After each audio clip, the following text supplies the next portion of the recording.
Moi, c'est Madeleine Arcan. Je suis professeure de méditation et fondatrice de Miracle, la grande retraite. Je suis professeure de méditation. C'est comme ça que je me présente. J'étudie la méditation, j'expérimente la méditation depuis une dizaine d'années maintenant. Je suis arrivée dans ce milieu-là du yoga, de la méditation, comme bien des gens, avec une épreuve qui m'est arrivée. Dans mon cas, c'était une séparation vraiment, vraiment difficile. Maintenant, je sais que c'était un cadeau mal emballé, mais dans ce temps-là, je l'ai trouvé dur. J'avais un petit bébé de 3 mois, une petite fille de 2 ans, un petit bébé de 3 mois. Donc, je me suis retrouvée à aller vraiment pas bien avec cette rupture-là. Puis, il a fallu que je me trouve des outils, des solutions. Parce que là, j'avais les bébés, l'allaitement et tout. Il fallait que je me sorte vite là, de mon marasme. Alors, je me suis vraiment tournée vers le yoga. Tu sais que j'avais expérimenté dans la vingtaine un petit peu comme ci, comme ça. Là, j'étais rendue à 35. Alors, je suis retournée à ça, la pratique.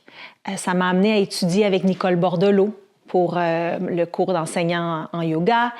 Et par la suite, j'ai continué en méditation. J'ai étudié avec des grands maîtres. J'ai vraiment la chance d'avoir un beau parcours avec Pema Chodron, avec Jon Kabat-Zinn, avec Deepak Chopra, entre autres. Et donc, c'est comme ça que je suis arrivée à la méditation pour moi. Et ça n'a pas été long que j'avais des questions. Tu sais, les gens se demandaient ce que je faisais, comment je faisais, pourquoi. Donc, j'ai commencé à donner un petit atelier sur l'introduction de la méditation dans notre quotidien, comment moi j'avais fait, en fait. Je faisais juste répéter ce que j'avais appris. Et ça m'a menée à guider des retraites et à finalement faire de ma vie l'enseignement de la méditation, du bien-être. Ça m'a amenée à écrire des livres, puis ça a rempli ma vie finalement. Ma vision du yoga, pour moi, le yoga, c'est une méditation en mouvement.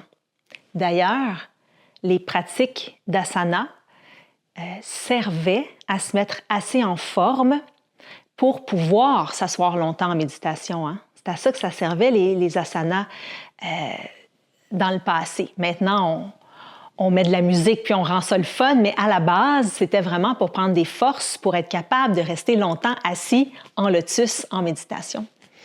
Donc, pour moi, vraiment, ma vision du yoga, c'est une méditation en mouvement, une connexion à ce qui se passe en nous, une connexion à notre souffle qui nous amène dans la présence. Parce que le souffle, lui, il est toujours dans le moment présent. Hein? On ne peut pas respirer tantôt ou hier. On respire toujours dans l'instant. Donc, et d'ajouter le mouvement, donc tous les mouvements qu'on fait en pleine présence, pour moi, c'est vraiment une façon de méditer différemment. Pour le Festival Flow cette année, je veux aller dans une méditation en mouvement, mais presque à l'extrême. Alors, je vous invite à un grand défi, celui de réaliser 54 salutations au soleil. Pourquoi 54? Parce que ça vient du chiffre 108, qui est un chiffre très important pour les bouddhistes. Et donc, on en fait la moitié. On a le droit de diviser. Hein? D'ailleurs, quand on a un mala, un bracelet mala, il y a 27 perles. Quand on a un collier mala, il y a 108 perles. Donc, 54, c'est un chiffre significatif. Alors, je vous amène dans cette intense pratique, cette intense méditation en mouvement où vraiment on rentre presque en transe. C'est comme un soul expander, donc de répéter, de revenir et surtout de regarder ce qui se passe. Parce que ça ne sera pas long que l'esprit va vous dire « c'est trop dur, c'est trop long, j'arrête-tu? » Donc, on veut observer tout ce qui va se passer et transcender, hein? Reprendre le contrôle de notre esprit puis revenir dans la pratique tout en s'écoutant, en se respectant. Donc, je l'ai vraiment appelé « défi ». 54 salutations au soleil parce que c'est pas si facile que ça à faire, mais quand on réussit, quand on arrive au bout, il y a un bien-être complet qui s'installe parce que le mental s'est calmé à un très, très grand niveau. Le cortisol a descendu, l'adrénaline a descendu et ça fait place à beaucoup, beaucoup de joie. Rejoins-moi au festival Flow, Yoga et Son pour la 3e édition, Racine.